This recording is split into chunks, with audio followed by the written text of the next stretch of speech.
嗨，大家好，我是躺平树，今天是2026年7月17号。这一期咱们聊聊小米，聊聊雷军的困惑和焦虑。当然了，咱们聊雷军的焦虑那有点杞人忧天，但是我们还要聊一聊，为什么呢？如果你入科技圈，关注雷军的个人 IP， 你可能会觉得小米最近依然是风光无限。雷军今天在某平台直播，明天在微博发小视频，雷军的名字和雷神称号几乎每天都在热搜上挂着。小米汽车苏七、豫七在街上跑得飞起，绿化带避之唯恐不及。雷军甚至还高调宣布，2026年小米汽车要挑战55万辆的年度销量目标。但是撕开这层由滔天流量、精致宣发和粉丝狂欢构成的盛世美颜，当我们把目光投向小米立身之本它的根基，它的发家原始业务手机业务时，大家就会看到一幅让人惊出一身冷汗的画面。正好2020年第二季度全球和中国手机市场份额刚刚出炉，而这份数据简直就是给小米的一次病危通知书。我们来先看几个关于手机的整个行业的这个数据，不仅冰冷，甚至有些残酷，而它正在悄悄地发生。在刚刚过去的2026年第二季度，全球智能手机市场同比下滑 6.7%。全球不光是咱们中国，在这个本就不景气的大盘子里，整个的手机市场下滑了 6.7%， 同比。那在这个市场里面，小米贡献了主要的跌幅，小米创下所有主流品牌中最大的跌幅。小米它全球出货量暴跌 26.3%， 市场份额被压缩到了可怜的 11.2%。 也就是说，小米在汽车那边好像还苦苦支撑，感觉还行是吧，销量，但是在手机这边明显是在滑铁卢，摁下了葫芦，瓢却没起来。而且在小米的大本营中国市场情况同样惨烈，小米在国内市场的跌幅达到了 21.7%。可是这个跌幅你觉得比较叫人比人气死人，货比货得扔。同样是国内手机的头部品牌，只有小米的下滑是独树一帜，最严重，而且没有之一。所以说我们要对比一下，你就知道小米的严重性不是夸大，而是正在发生。首先是苹果，那当然不用说了，苹果在国内的市占率，不是市占，就是它的销量暴涨 24.4%。在中国涨了 24.4%， 在全球也实现了2位数的增长。那有人说，那苹果的，你拿苹果跟小米比，好意思吗？那好，我们比国产的华为，经常是遥遥领先。这个华为在国内那还真是遥遥领先，叫逆势狂飙，在高端市场几乎把小米打的是毫无还手之力。即便连三星在全球市场都实现了 8.1% 的提升。有媒体给华为评论是在手机市场叫王者归来，那很有可能是因为小米光环褪去了，所以把华为一下又凸显出来。上半年市场份额是达到了 20%， 超过了苹果，苹果是 17.5%。 那大家就疑惑了，为什么别人都在涨，或者至少是跌得没那么惨，唯独小米在两线战场同时遭遇雪崩式的大溃退、大败退。曾经豪言壮语3年内拿下全球第一的小米，那个靠着性价比席卷全球的巨无霸，怎么突然间就卖不动了？所以我们还要看一看全球手机行业100年未有之大变局，看一看国产手机集体面临的致命供应链的风暴，再看一看小米手机性价比神话破灭的底层逻辑。也就是小米它是以性价比而起家的，那么为什么它遭遇滑铁卢？是因为性价比遭遇了这个供应链的暴动，小米手机遭到了吊打。所以很多人都会发现，咱们节目也说了，雷老板现在是频繁露面，搞话题，疯狂搞营销，甚至在直播间里为小字营销和各种争议道歉。这背后到底折射了他怎么样的困惑与焦虑？实际上通过雷军，我们也看到中国科技巨头在2026年的真实的一种深层情况，挣扎、困惑、焦虑，彷徨。要想了解小米手机的困境，我们就不能孤立的去看小米这一家公司，而是要看看整个的手机行业这5年是怎么样一个经历，怎么样一个变化。现在的全球手机行业要用8个字来概括，就是消费断层两极分化。在经济学上有一个概念叫 K 型复苏，这个 K 型复苏咱们老是说，实际上就是不同的群体恢复速度和方向是完全不一样的。高收入群体的财富和消费预期迅速往上走，而中低收入群体的消费能力和欲望却在持续萎缩往下走。这个定律完美的投射在了2020年智能手机市场。高端手机市场不仅没有受影响，反而越卖越好，而中低端性价比市场正在面临着毁灭性的崩盘。所以说看上去都是手机，高端机影响不大，甚至还越卖越好，那低端机直接就崩盘。什么原因？很多人就疑惑啊，既然大家都没钱了，为什么便宜的手机，对吧？那不是应该卖得更好吗？这消费降级，为什么性价比市场反而崩盘了？答案非常残酷，因为在2020年，手机厂商已经连便宜手机都造不起了。这一切的罪魁祸首是现在席卷全球的 AI 热潮。过去2-3年里，全球人工智能大爆发，英伟达、微软、谷歌等巨头为了建 AI 算力中心，对高带频的高内存以及 AI 服务器专用的高附加值的 DRAM 芯片产生了近乎疯狂的需求，也就是垄断。你有多少的买多少，造成价格这个狂飙，是吧？导致三星、SK 海力士、美光这些全球半导体寡头纷纷把自己的生产线和产能从生产普通手机用的内存和闪存，转向了生产利润高的吓人的 AI 芯片和 HBM， 就是说他把产能向这些高利润的产品集中，这个是市场的资本的规律逐利。那这种你要想让产能再回到生产手机的内存和闪存，那利润就得提高，让人家有动力生产。所以说那手机内存闪存的价格就得飙升。结果是什么呢？手机所需的 DRAM、NAND 闪存，甚至印刷电路板等通用核心零部件的产能被严重挤压，供应链持续收缩，价格暴涨。比如说像真我这样的品牌，甚至在年初直接取消了原计划发布的超薄机型，因为存储芯片价格暴涨，已经让他们无法做出合乎成本规划的手机。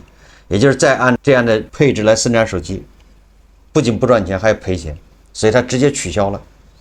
内存和核心零部件涨价对所有手机品牌都是一记重拳，但这一锤砸在不同人身上，痛感是完全不同的。比如说高端机，一台售价8000元的超高端旗舰手机，因为内存涨价导致硬件成本上升了500元。对于厂商来说，这500元只占售价的1/16，他们完全有能力在内部把这个成本消化掉，或者是稍微调整一下定价。对于能买得起800元手机的中产和富裕阶层来说，他们对这几百块钱波动是极其不敏感的。什么意思呢？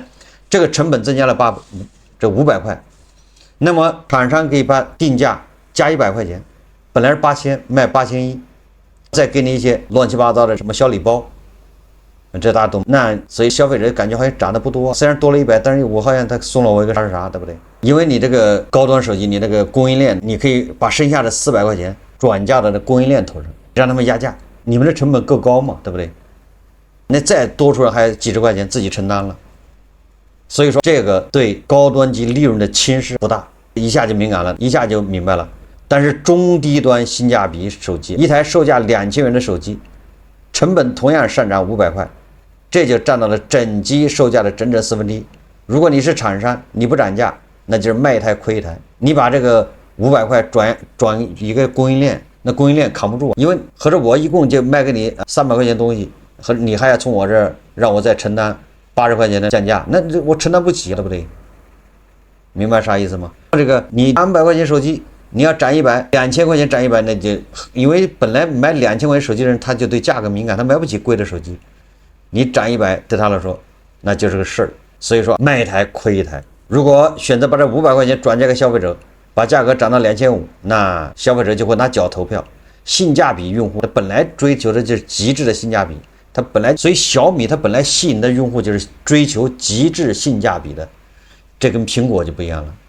买苹果手机的人，他很少去追求性价比，所以他对价格跌一点，他敏感度没那么高。如果你要追求性价比，你不会买苹果的高端机，比如15000的，那你有很多选择啊。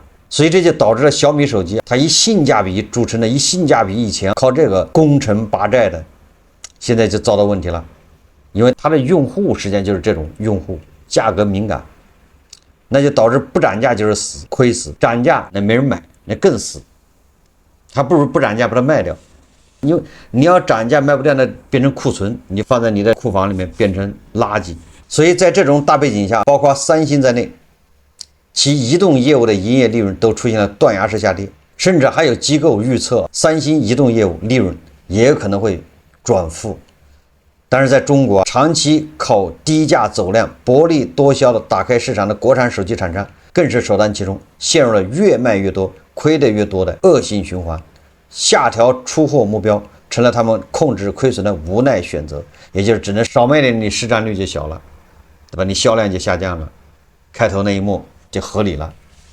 那么我们看清楚宏观的供应链风暴，我们再看看国产手机厂商2020年交出的成绩单，我们可以用4个字来形容国产手机目前的处境，那就是集体溃败。根据权威数据及统计机构 IDC 公布的2020年Q2季度数据，全球智能手机出货量整体是在下滑，但在下滑的大潮中，各大品牌的表现却呈现了冰火两重天，极端分化。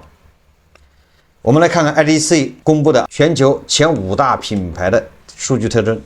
首先是苹果Q2季度全球出货量同比提升是 15.3%， 全球。那么在中国 Q2 是大涨 24.4%，它是品牌溢价，用户忠诚度高，那这个受内存涨价影响极小。第二个品牌就是三星在 Q2 季度全球出货涨了 8.1%， Q2 季度在中国呢暴跌 60.8%， 市场份额仅剩 0.1%， 这个也不重要，因为三星在国内卖恐怕都是那极少量了，可能是水货吧。全球市场高端产品撑起半边天，但在中国市场已无存在感。那第三个就是华为，那华为在全球那就不好说了，因为它是受制裁，是吧？那就是看国内是同比大幅增长，超2位数，在国内高端市场王者归来，低端市场开始挤压对手的空间。而小米同比暴跌 26.3%， 这全球，在国内那是同比暴跌 21.7%。第二季度两线战争，就国内国外全线失守，主流品牌中跌幅最大。OPPO 呢在全球下滑，但是它下滑幅度比这个小米要小。在国内呢，头部品牌中下滑幅度最窄，它是主要靠强大的线下渠道和不够透明的价格体系苦苦支撑。这都是第二季度。 vivo 那是全球和国内都是同步下滑，因为它也是中低端机，中低端性价比市场萎缩直接的受害者，实际上跟小米一样。国产手机里的御三家小米、OPPO、vivo 在全球和国内市场都在跌，而小米则是其中跌得最惨、最疼的那一个。苹果为什么在国内能暴涨 24% 呢？在全球暴涨 15% 呢？实际上你最后一算，还真是苹果才是真正的性价比之王。为什么这么说？你买一台苹果手机，你可以用5年，它基本上还比较丝滑，有的恐怕电池不行换个电池。那如果你要是8000块钱或者1万块钱买个苹果，5年，那相当于1年才2000块钱，但是你用的体验是吧还好一点。但是你说2000块钱的手机啊，你用个1年就不行了，各种卡。所以说，当消费者手里的预算变紧，购机频率变低的时候，他们反而更加倾向于选择那些能够提供高附加值、超长系统维护期和极强品牌面子的超级高端品牌。这就是所谓的品牌调性与系统差异化的降维打击。所以说，苹果在国际和国内市场那都是2位数增长，这就解释了同样是消费降级，那大家为什么不买小米呢？反而买苹果的人多了呢？实际上很多人一算账，苹果手机5年是起步，还有人用7年，我那 iPhone 6就用了6年，6年都不止，应该用了7年 iPhone 6。而曾经和华为打得有来有回的那些国产手机，在面对高端由苹果、华为死守中低端成本暴涨的腹背受敌这种情况下，瞬间露出了底裤。那这中间最突出的就是小米。2021年，雷军曾豪言小米3年拿下全球第一。小米毕竟出货量最多的时候，一年是1.7亿台，而现在不仅没能创下全球第一，现在已经跌到了9500台，也就是腰斩，出货量腰斩，降幅高达44%。如今5年过去了，雷军的这个牛不仅没有实现，反而被无情的现实彻底的戳破。根据供应链披露的信息，小米去年出货量目标本来是1.7亿台，后来一路下调，到了今年出货目标甚至被动的砍到了9500万台，降幅高达44%。哪怕是年初设定过的1.1亿台的保守目标，在成本暴涨的供应链风暴前，也根本无力支撑，只能一降再降。那小米手机为什么会跌得这么惨呢？原因有3个。首先是小米靠什么起家？我们说的性价比，也就是所谓的米粉群体。当然，这也是小米头上最沉重的紧箍咒。小米潜在的消费群体是中国乃至全球对价格和配置最为敏感、最精明的一群人，就是培养出来的。小米的渠道价格体系相对透明，只要小米手机一涨价，或者在某个看不见的地方稍微缩水减配一点点，这群用户就像拿了放大镜一样，瞬间就能察觉，然后开始在网上吐槽，甚至直接转头去买别的产品。反观 OPPO、vivo 等从线下起家的品牌，他们有着庞大的线下毛细血管渠道，信息和价格本身存在一定的不对称性，他们可以通过线下导购的安利和礼品赠送，把价格阵痛涨价的痛苦温和的消解一部分。而小米呢，在面对成本上涨500元的时候，几乎是刀刀见血，直接把自己的核心用户给劝退了。那第二个死穴，除了性价比还有什么呢？我们来反过来说，你为什么要买苹果、买华为？买苹果是因为 iOS 系统的生态粘性、极致的流畅度和品牌带来的社交溢价。而买华为呢，是因为华为有自研鳞片、麒麟芯片、鸿蒙系统，总之是支持国货代表，是爱国，是吧？人家全是国产的，爱国情怀。那你小米买小米是什么情怀？好像是吧？这两头都凑不上，两头够不着，就比较尴尬了。小米做了10几年的冲击高端，推出了各种各样的什么折叠屏啊，乱七八糟的。但在广大消费者心里，小米的品牌溢价和核心技术壁垒没有建立起来。说到这里，我要给大家汇报一下，我记得很多粉丝应该知道，我有一年买了5台还是4台小米，好像是我买的可不是低端机，是小米的中高端，也不是算高，反正4000多一台。什么牌子、什么型号我都忘了，反正也不是我用。我买完了给我家里亲戚一人1台，4台还是5台啊？应该现在差不多他们用了2年了，差不多要淘汰了。所以说我是小米的消费者，所以我批评他几句应该没毛病，或者分析一下。这我不买，我一买4、5台，对不对？4、5部手机，而且当时是最新款，这是他新出的一个什么，反正4000多，应该是5部，因为我记得我花了2万多。小米用的依然是高通的处理器、索尼的传感器、谷歌的安卓系统。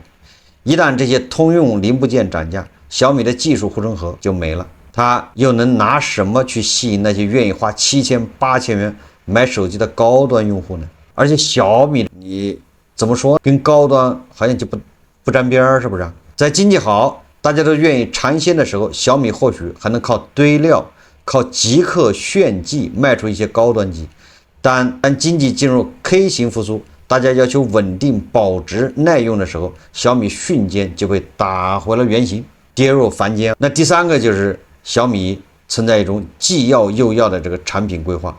一方面，雷军天天在微博上宣战超高端市场，发布售价越来越高的小米17系列，但另一方面，犹如中低端基本盘的严重失守，小米又不得不频繁在低端市场进行妥协和折腾，这就导致了小米品牌形象的严重撕裂。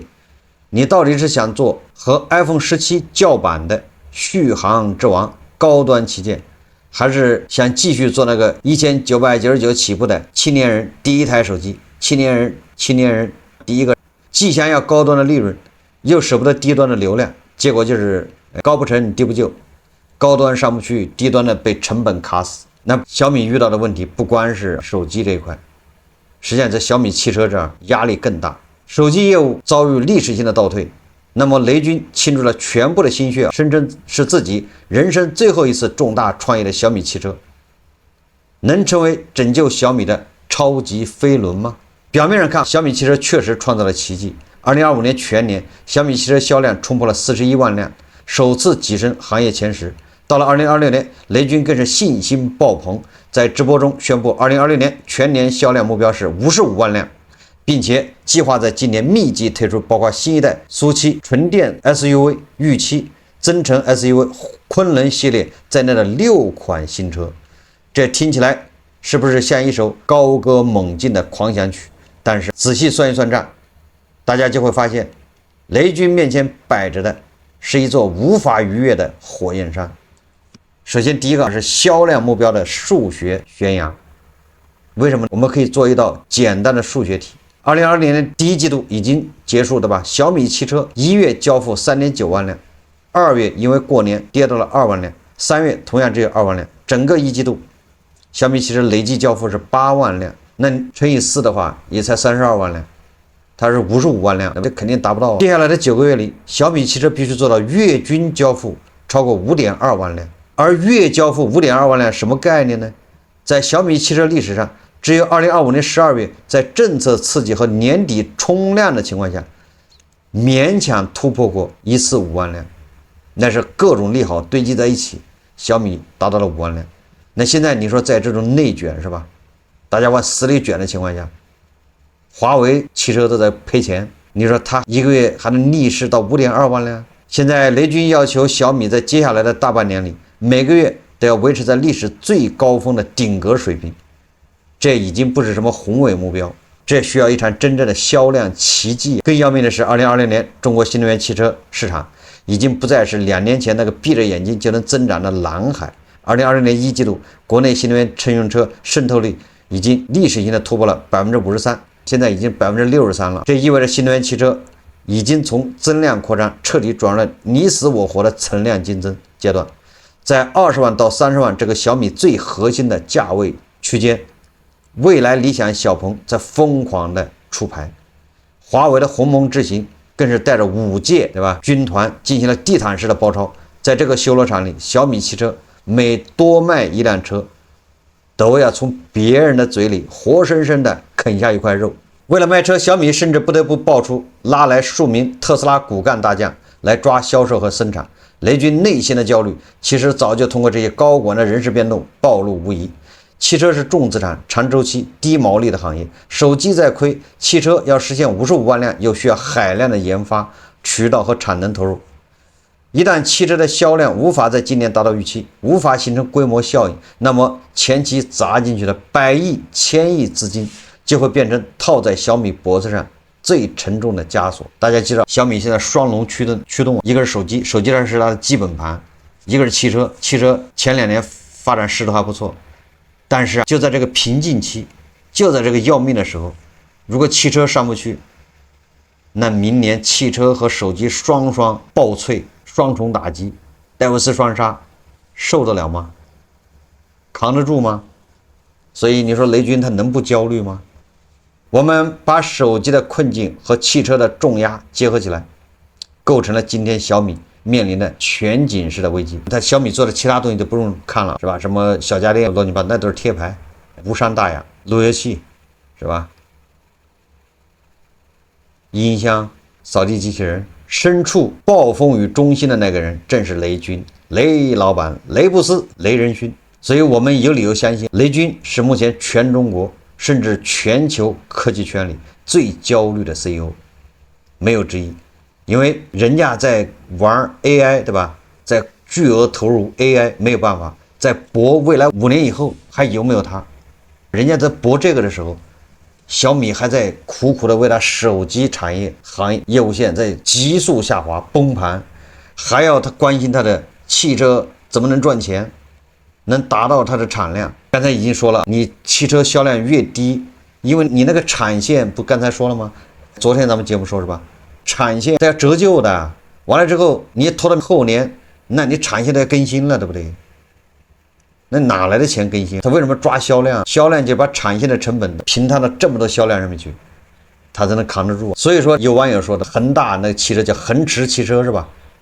恒驰汽车好像一共是卖了多少辆？500辆还是多少？每一辆都是1个亿啊成本。所以说恒驰汽车才是最贵的。大家以后在路上如果有机会看到恒驰汽车，行个礼下来鞠个躬。那比劳斯莱斯那可贵啊，比任何一款豪车都贵，它折合下来是1个亿一辆，真正的豪车，很低调的。如果你仔细观察雷军在2025年到2026年出的种种行为，你会发现一个非常有意思的现象：雷军的个人 IP 营销已经做到了极致，甚至到了一种近乎病态的疯狂地步。他会因为网友调侃绿化带战神200公里瞬间刹停，1300公里只充1次电这些争议，专门在直播间里跟高管坐在一起，挨个去澄清、去解释、去道歉。在这里，我不是说雷军不行，就像刘强东一样，我说这个企业现在遇到的困境，不是说他不行，反过来说，你换一个人来也好不到哪里去，因为这就是命。你现在遇到行业你手机内存就在涨价，你怎么办？个人谁来能解决啊？解决不了。手机、汽车这也一样，汽车你说现在是混战是吧？即便把马斯克放在雷军这个位置上，恐怕也是回天无力、回天乏术。他也只能说我给小米找个新业务，火箭发射，要不脑机接口，只能玩这个。你这要玩汽车，那都不行了，是一样的，那只能玩新概念。那雷军除非要找个新业务，雷军会为了小字营销这种行业习以为常的擦边球文案，公开在镜头前承认错误，表示会虚心接受意见，改正这种营销陋习。有人说雷总真接地气，真听劝，格局大，这就是干坏事的时候一波流量是吧？道歉的时候再来一波流量，这是真男人有格局，2波流量到手。剽窃的时候1波流量，道歉再来1波流量，这就是当下互联网这生态。有什么办法？没有办法。但是这些流量改变不了现实，既拯救不了雷军的焦虑，对吧？也洗刷不了剽窃、抄袭的烙印。为什么雷军现在这么焦虑？为什么他一点点负面消息都不愿意放过？因为雷军比任何人都清楚，现在的手机业务已经失去了产品溢价和技术统治力，小米已经不能单靠产品本身去吸引消费者，所以小米现在唯一还能依靠的，也就是最大的核武器，就是雷军本人的流量。所以雷军本人的人设不能垮，一旦他人设垮了，那小米就没了。所以这就跟某些人一样，剽窃时间长了之后，抄袭时间长了，有人设了，他这人设不能垮，一旦垮了，马上粉丝就没了。所以真六这个抄袭，把它简化成借鉴引用，是吧？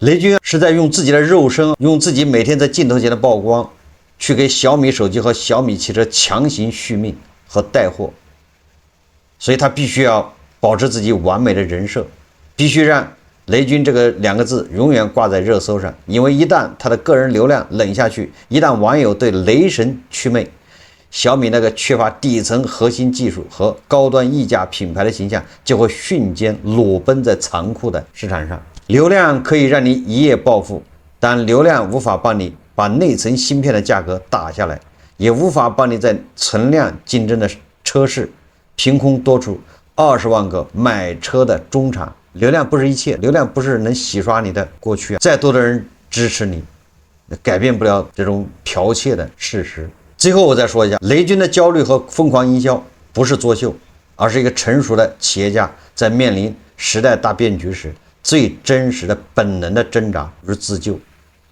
当别人在考虑5年以后还有没有他在人工智能时代，是吧，还能不能搭上这趟车的时候，雷军他考虑的是还能不能坚持到5年以后。我们不能否认小米是一家很有特色的中国科技企业，它改变了中国乃至全球无数人的科技生活。比如小米手机卖到哪儿了，但是我认为它太多的真溜，太多的抄袭，太多的借鉴，失去了自我，它没有护城河，一旦出现变动，抗风险能力太差。所以我就说，那些喜欢抄袭、剽窃、真溜的人，一旦出现什么风吹草动，他马上就不行了，没有自己的核心的东西亮点。核心技术就是弯道超车，就是等别人说完了，我去借鉴，等人家产权保护期过了，就变成保时迷。这些东西啊，那不是核心竞争力，抄袭能是核心竞争力吗？所以说，小米现在正在一个十字路口。我想想，在2026年甚至更远的未来，笑到最后，唯一的出路绝不是雷军在直播间里道歉。刚才说了，你前面犯错搞一波流量，道歉再来一波流量，说你是真男人有担当，这个也解决不了问题啊！必须咬碎牙根，把那未来5年的2000亿研发预算实打实的变成无法被替代的自研核心技术护城河，真正的变成高端产品力。从小米到自媒体的，小米是不管是怎么说科技企业，到自媒体就是一张嘴卖嘴都一样。我看还有好多自媒体人说这个真六不要紧，什么抄袭剽窃那都不算。就首先这样人做自媒体在那儿不知道宣传一个什么样的价值观，我也不知道什么样粉丝会去听。那听这样人的节目，那不就是价值观混乱吗？所以他们配得上什么猪肉冒充牛肉是吧？鸭子肉冒充羊肉，为什么？因为他们听的就是这些东西。他们打心眼里其实他分不清楚什么善恶美丑好坏香臭，他分不清，所以那他只配吃这些东西吗？没毛病是吧？唯一让他们生气的是，当你指出他在吃鸭肉冒充的羊肉，你吃的羊肉是鸭肉冒充的，你吃的那个牛肉是猪肉冒充的，他会恼羞成怒。他恼羞成怒不是因为他吃了猪肉被人骗，而是他被人骗了，他被你发现了，他恼怒。因为你发现了他被人骗了，那不显得他智商差吗？